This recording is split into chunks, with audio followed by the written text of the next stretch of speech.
What's going on, everybody? It's Wednesday, February 1st. Josh, we're in February already. Wow, Isn't that crazy? This is quite. I mean, this year's moving by. Yeah, it really is. I'm Zan Piarli. I'm your host. This is AM Sports Talk with ZP. Joining me today is Josh Eastern from Seattle, Washington, Indiana Daily student, men's soccer reporter, women's basketball reporter, broadcaster. He does everything. We got Macklemore rocking Yes. for the bumper music My boy because Macklemore from Josh Seattle. is from Seattle. Tell us a little bit about yourself, where you're from, how you got to Indiana, what you do here, and all that jazz. Proud Seattleite. I'd be wearing something. Seattleite. That, Okay. although I'm from just outside Seattle, Yeah. suburbs. Yeah. If I didn't- just didn't know that's what Yeah, it's called. yeah, no, it's Cool. fine. I'd be wearing something Seattle if it weren't for the special occasion after the show.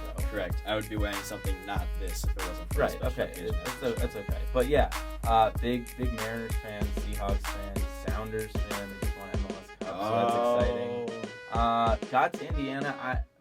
My mom went to Indiana. Some cousins went to Indiana. Saw this beautiful new media school. I was like, It's great. I need to go there. Anytime you got Robert Johnson showing up. Oh it's yeah, like, Rob Johnson. Yeah, he's fresh new chilling. haircut. He's Yeah, got every single day. And I just felt like this was a good fit for me. Saw the opportunities, get involved freshman year.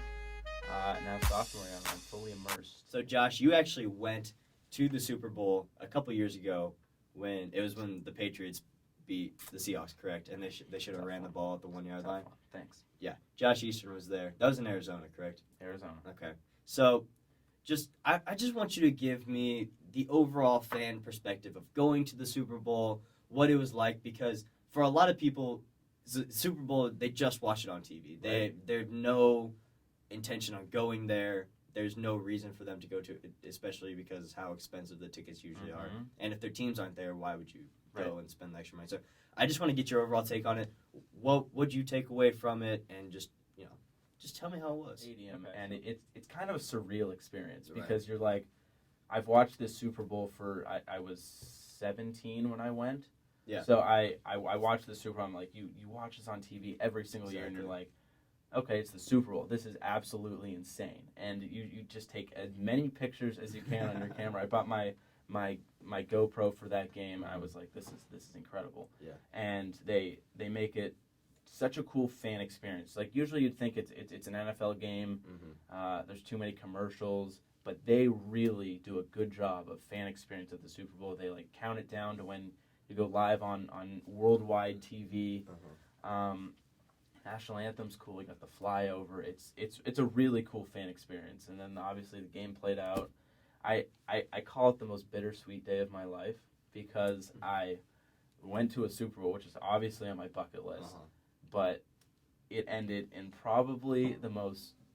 I don't even want to get into it. Anyway, they didn't Seahawks win. should have ran the ball. Seahawks should have ran the ball, but they didn't. It was still an incredible experience. If I know it's super expensive, but if you have a chance to go, just go once. Go once. So my question to you then is that so obviously this game it's taking place in the Arizona Cardinals stadium. Yeah, which is really nice. So what makes it just so much bigger and better than a normal game? Because I think it's hard for the average fan to just realize like you're still playing at a normal NFL stadium, but yet this is just so much bigger than it usually is. It's because usually when you go to a football game, it's a lot of just fans of one team. At a Super Bowl, it's fans of every team, and I want to say it's like every team is represented, but there's a lot of people there, and it's a lot of neutrals, and in the stands, there's celebrities. Like I was down because you can walk down the field level, sure. or, down there. Mm-hmm. Like we had pretty decent seats. They were in the lower level, but we walked down to the field, and my dad got a picture with Trey Wingo. We saw Ice Cube. We saw, and there's a bunch of celebrities on the field. I mean, it's just the stars come out for this game because they know how big. Because a lot of guys in pro sports smoke weed. Yes. And they're open to it. Mm-hmm. They really don't care. But at the same time, they're getting suspended for it if they fail drug tests with it. Yep. When really it's not a performance enhancer at all. If anything, it's a performance dehancer, if that's even a word. Yeah, no, but we know what you mean. Yeah. But it's just I want to see good players play. Mm-hmm. And when guys if Le'Veon Bell gets suspended 4 games every single season for the the first 4 games of the year. It's like, why? Because he's smoking weed? Because he's doing what he wants on his own time? Yeah. So the reason I bring this up is because there is an interesting article about Steven Jackson, not the former NFL player, St. Louis Ram great Steven Jackson, but the basketball player Steven Jackson. Mm-hmm. Played for the Golden State Warriors, Charlotte Bobcats, Clippers, teams like that. He had a lengthy career. He had a good career. Yeah. He was solid. Yeah. He played for the Pacers, too. The Pacers, yeah. Malice in the Palace. Exactly. So he was on a podcast on Friday, and he had some interesting comments about it. I'll read what he said. He said, "I just got to be real, It's been a couple of games where I smoked before the games and had great games. It's been some games where I smoked before the game, and I was on the bench, and after 3 minutes sitting on the sideline, please calm down. This high has to calm down. I done shot 3 shots, went over the backboard. Like, I'm going to be honest. I got to calm down." Like, okay, that's his choice. Like, he wants to do that. Like, do you really think that's helping him in any way, shape, or form in that game? Probably not. Yeah. Yeah. And it's not like he's taking steroids to bulk himself up. Exactly. He's trying to calm himself down. Exactly. So, and it's legal in 20 of the 32 states that the NFL teams play in. It's legal for at least medical use in those states. And then also, he went on to say on the podcast, Steven Jackson went on to say that when he was on the Warriors, their coach Don Nelson was fully aware that he knew that his players were smoked marijuana, and he was totally okay with it. Mm-hmm. He said, this is another thing that Jackson said, "We're in Utah, and the league's drug test people are around, to get our last drug test so we can smoke, right? Don Nelson, we talked about weed all the time. He was cool talking about weed.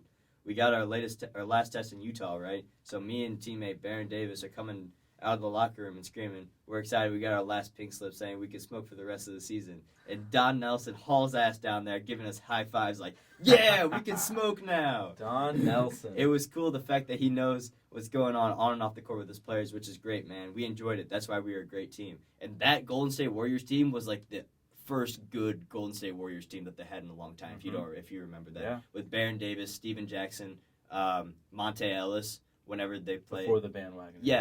Before the bandwagoners hopped on, whenever they were still wearing those orange uniforms and not the... Hey, those were cool. Those were cool. No, I like those a lot. What was his name? Jason Richardson. Yeah. He was throwing down some nasty shots. Exactly. But my point is that was a good team. Yes. And obviously the coach knows what's going on. The players are doing it. They're aware of the situation. And they just want to do what they want to do. Right.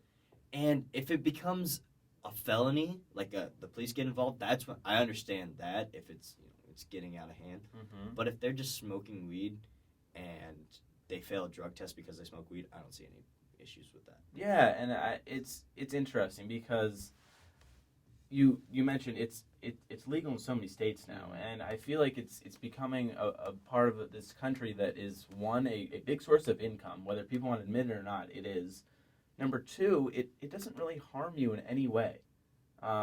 It's an interesting thing, and I think back to when it was Cliff Averill and Michael Bennett, both on the Seahawks. They were at a press conference, and it was around the time when the dab dance move was coming out, and somebody asked them in the press corps, because they're both up there. Like I say, the press corps, the Seattle press. Mm-hmm.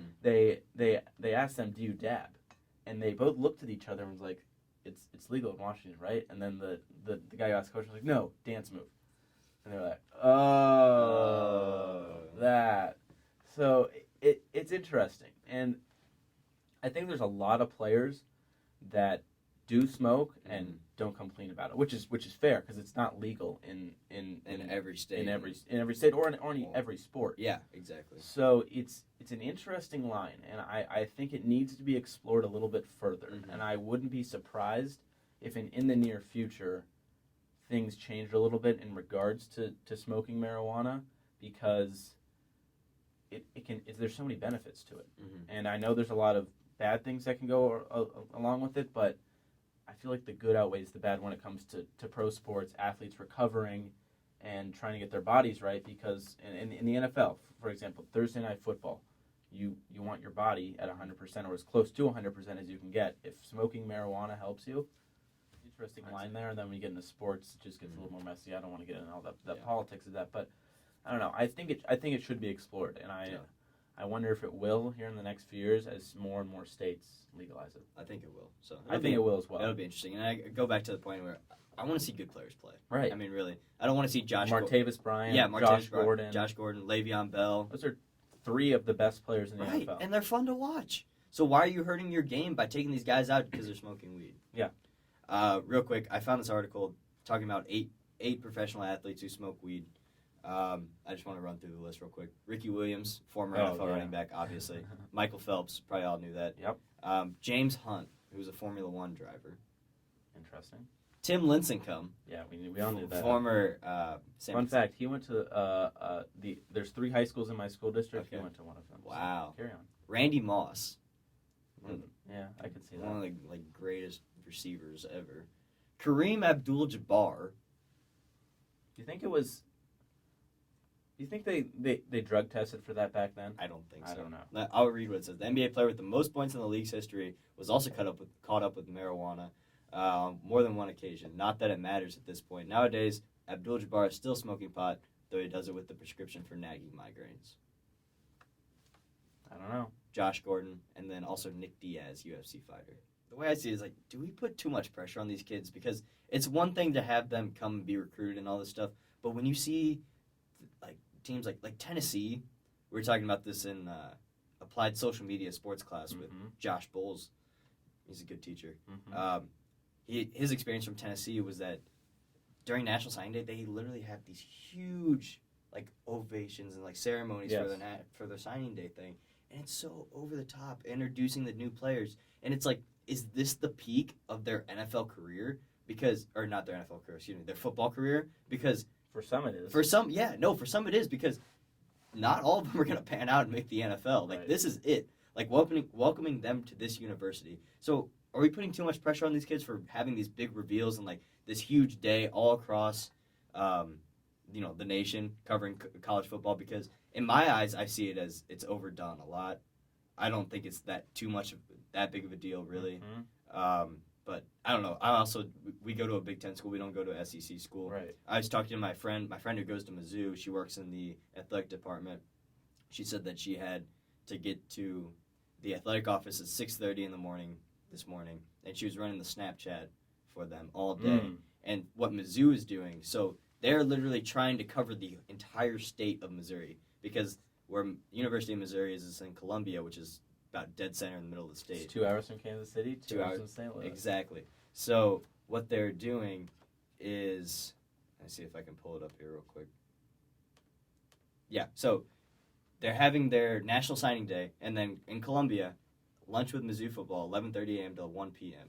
And then from there, they're flying to Kansas City, having a happy hour with Mizzou football. Of course. To introduce all their new commits and their new signees. And then they're flying to St. Louis from 6:30 to 8:30, Mizzou football after hours, to have another thing. So they literally are immersing the entire state in this National Signing Day. What do you think about that? And is that too overdone? Yes and no. I do think there's a certain sense of, you have boosters out there that want to see these new recruits. You need to appeal to your boosters, because the boosters give you all the money for you to enable you to get these recruits. There's that side of the coin. On the other side of the coin, these guys aren't out of high school yet. Exactly. And I mean, there's ESPNU and ESPN2 are covering this. I think it started at 7 a.m. this morning. They're going all the way till 5. All the way.